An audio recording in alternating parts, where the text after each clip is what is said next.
누가 이 사기업들을 믿고 투자를 할 수 있겠습니까? 자금이 지금 채권 시장에서 경색되어 있다라고 완전히 경제 위기로 발생될 가능성이 매우 높아지게 된 겁니다. 이런 완화책들이 계속적으로 발표되지 않을까. 네, 안녕하세요. 반갑습니다. 이경민의 부동산 하이킥의 이경민입니다.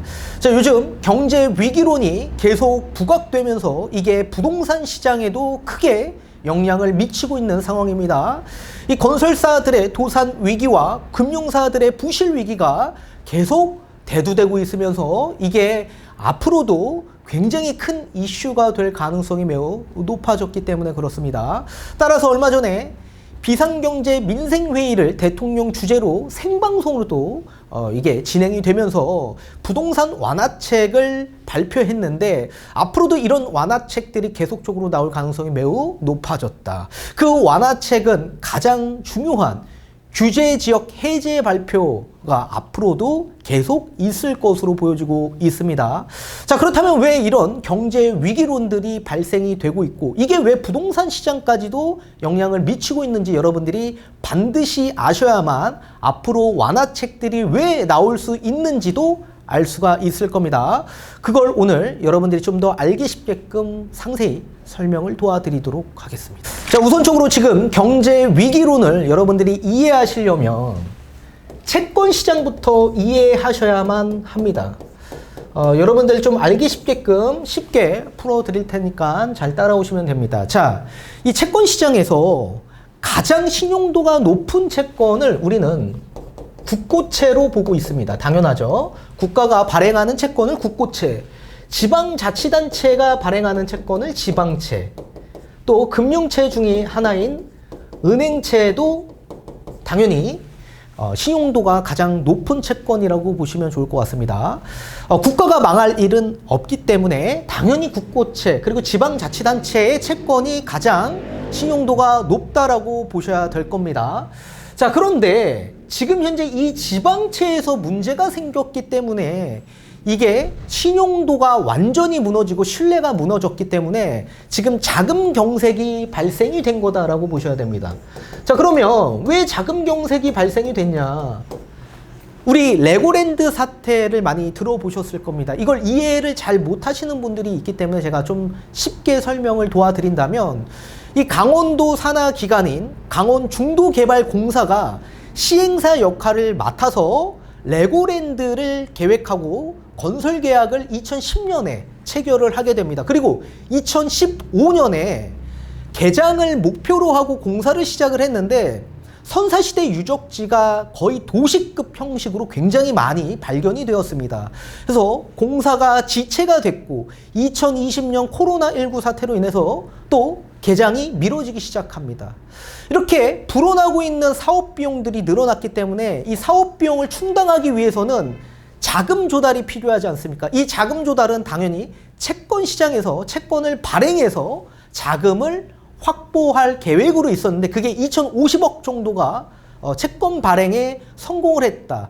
근데 다만 강원도가 지급 보증으로 연대 보증을 섰는데 강원도 이 채권 시장 만기일에 강원도지사가 뭐라고 발표를 했냐면 법원에 회생 신청을 하겠다라고 발표를 했습니다. 회생 신청. 지금 강원중도개발공사에 회생 신청을 하겠다라고 발표하는 순간 채권 시장에서 완전히 자금이 경색되면서 동맥경화가 시작이 됐다라고 보셔야 됩니다. 자, 그러면 왜 회생 신청을 했을까요? 당연히 갚을 여력이 없기 때문에 회생 신청을 했죠. 그런데 도지사가 얘기한 건 회생이라는 건 갚겠다, 언젠간 갚겠다라는 얘기 아닙니까? 근데 채권 만기일이 지나고 나서 갚겠다라는 거기 때문에 이거를 시장에서는 뭐라고 봤냐면 디폴트로 본 겁니다. 디폴트가 뭡니까? 채무 불이행이죠. 따라서 채권 만기일이 도래됐을 때 당연히 채무를 반환해줘야 되는 거 아닙니까? 그런데 채무를 불이행한 겁니다. 따라서 채권 시장에서는 지금 가장 신용도가 높은 지방채에서 디폴트가 생겨서 지금 완전히 부도가 났는데 어떤 투자자가 채권 시장에서 믿고 채권을 매입하겠습니까? 따라서 자금이 엄청나게 경색됐다라고 보셔야 됩니다. 자, 이러다 보니까 공기업뿐만 아니라 대기업, 중소기업들이 어떻게 되겠습니까? 자금도 조달에 있어서 엄청나게 어려움을 겪고 있겠죠. 자, 공기업 중에 하나인 얼마 전에 한전이 한전채를 발행하게 됩니다. 자, 보통 한전은 적자가 굉장히 많죠. 이 적자를 메꾸기 위해서는 한전채를 발행해서 적자를 계속 메꾸고 있는 상황입니다. 근데 한전을 보증해주고 있는 기업은 어디가 있겠습니까? 당연히 기업이 아니라 국가가 보증을 서주고 있죠. 그래서 가장 안전한, 신용도가 거의 트리플 A로 가장 안전한 기업으로 우리가 지칭을 하고 있는데, 여기서 지금 한전채가 목표치를 채우지 못하고 유찰이 났습니다. 그것도 금리를 6%로 줬는데도 불구하고 유찰이 났다. 지금 저축은행에서도 예적금 금리를 5에서 6% 주지 않습니까? 그러니까 6%로 줘도 사람들이 지금 채권 매입하지 않고 꺼려하고 있는 겁니다. 우리 이번 1월 달만 보더라도 2년물 한전채가 2%였습니다. 근데 불과 1년도 채 되지 않아서 6%까지 금리를 올렸는데도 불구하고 유찰이 됐다. 목표치에 발행했는데 이게 전부 다 매입되지 않고 미달된 겁니다. 그러면 이 대기업과 중소기업들은 어떻게 됩니까? 이거 전부 다 유찰이죠, 이거. 그리고 금리는 몇 프로로 줘야 됩니까? 당연히 10에서 20% 이상의 초초금리로 채권 금리를 올려야지만 투자자들이 유입될 수 있겠죠. 자, 지금 채권 시장에 이렇게 지방채, 가장 신용도가 높은 지자체의 지방채까지도 부도가 났는데 어떤 투자자가 이 사기업들을 믿고 투자를 할 수 있겠습니까? 따라서 아무리 높은 금리를 준다라고 하더라도 투자 수요층들이 유입되기가 어려운 상황이기 때문에 자금이 지금 채권 시장에서 경색되어 있다라고 보셔야 됩니다. 그래서 지금 정부가 뭘 발표했습니까? CP 매입하겠다라고 발표하지 않았습니까? 이 CP라는 건 정부가 직접적으로 회사채를 매입해 주겠다라고 얘기한 겁니다. 얼마? 50조 원 플러스 알파로. 이 자금, 이 채권 시장에 들어와서 정부가 직접적으로 매입해 주겠다라고 얘기한 겁니다. 왜요? 지금 투자자가 유입이 안 되다 보니까 자금이 경색되면 어떻게 됩니까? 모든 기업들은 자금 조달을 필요로 하는데 자금 조달이 안 되면 투자가 안 되고, 투자가 안 되면 당연히 구조조정에 나설 수밖에 없고, 이게 악순환이 되는 겁니다. 따라서 이걸 해결하기 위해서는 정부가 유동성을 공급해 주겠다라고 발표를 했는데 이 50조 원 갖고도 지금 공급이 안 되고 있는 겁니다. 따라서 한국은행이 나서게 됐고, 한국은행이 RP 매입을 단행했습니다. RP라는 거는 조건부 환매 조건이라고 해서 이 한국은행이 직접적으로 이 회사채를 매입을 해줘서 유동성을 시장에 공급해 주는 건데, 이 RP라는 건 조건부 환매입니다. 환매. 따라서 기업체들이 발행한 채권을 한국은행이 매입하고, 그리고 채권 만기일이 도래됐을 때 다시 그 채권을 재매입하는 방식이 RP 매입이라고 보셔야 됩니다. 쉽게 예를 들면 그냥 대출 해준다, 단기 대출 해줬다라고 보셔야 됩니다. 그래서 한국은행이 아예 채권을 전체 그냥 매입하는 게 아니라 다시 이 채권 발행한 기업들이 재매입하는, 본인들이 발행했던 채권들을 다시 재매입하는 방식이다. 그래서 원금 플러스 이자를 한국은행이 그냥 받고 돈을 잠시 단기 동안 빌려주는 형식이다라고 보셔야 됩니다. 아무튼 이런 여러 가지 CP와 RP 매입을 통해서 시장의 유동성을 공급해서 채권 시장이 무너지지 않게끔 지금 만들고 있는 상황입니다. 근데 이런 사태가 지금 계속적으로 발생이 되고 있는 상황인데 이게 부동산 시장까지도 크게 영향을 미치고 있는 겁니다. 이 부동산 시장에서는 PF 대출이라는 게 있죠. 이 PF 대출이 지금 1금융권에서 심사가 아예 중단된 상태입니다. 또 이 금융권에서는 지금 거의 초초금리로 대출이 실행되고 있는데 언제 대출이 중단될지는 아무도 모르기 때문에 그렇습니다.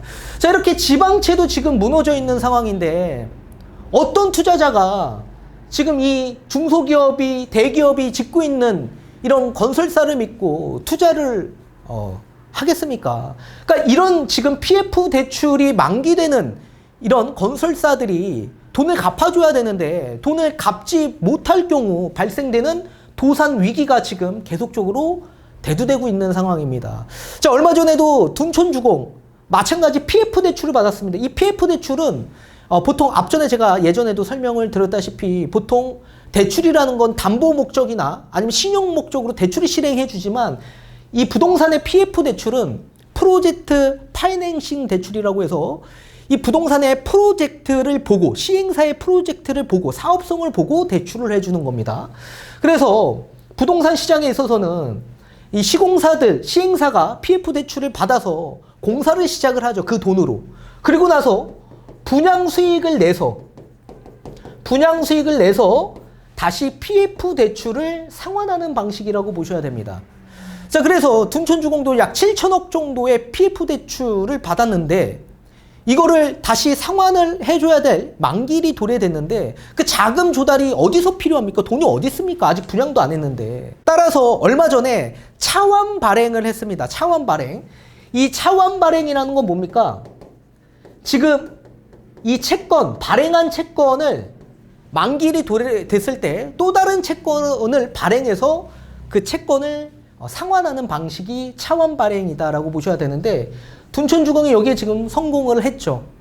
근데 차환 발행에 성공을 해도 지금 금리가 초초금리로 발행에 성공했습니다. 이게 12%로 발행에 성공을 했는데 자, 우량주 대기업도 지금 금리가 12%인데 그러면 나머지 중소기업들은 어떻게 됩니까? 이 금리보다 더 높아야지 채권 매입자들이 들어오지 않겠습니까? 제가 봤을 때 이 중소기업들 나중에 차환 발행하려면 금리 최소 못해도 20% 이상은 줘야 된다. 그러면 금리가 높아지면 어떻게 됩니까? 당연히 사업 비용들이 높아지게 되는 거죠. 사업 비용이 높아지면 조합들은 어떻게 되죠? 조합의 분담금은 높아질 수밖에 없고 그 분담금을 채우기 위해선 분양가를 높일 수밖에 없다. 이 분양가를 높이게 된다라고 한다면 당연히 미분양이 발생될 소지가 매우 높아지게 되는 거고 미분양이 발생이 되면 분양 수익이 줄어들기 때문에 이 PF 대출 상환 자체도 어려워지게 되는 거고 그리고 PF 대출을 해준 은행권 입장에서 봤을 땐 당연히 디폴트 위기가 발생될 가능성이 매우 높기 때문에 아예 대출을 안 해줄 가능성이 매우 높아진다.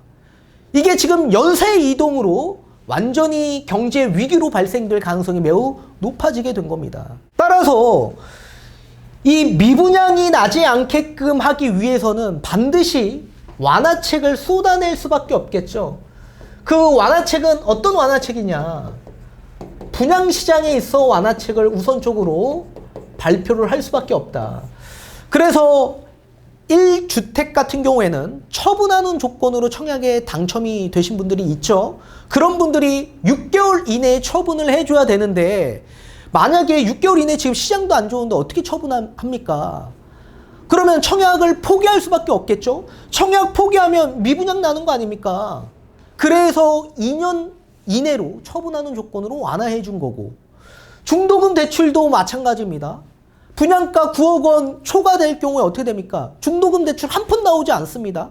중도금 대출 못 받으면 뭐 분양 받아서 뭐 합니까? 분양을 아예 받질 못하는데 대출이 안 나오는데. 근데 지금 분양가가 원자재 가격 상승으로 엄청나게 올라가지 않았습니까?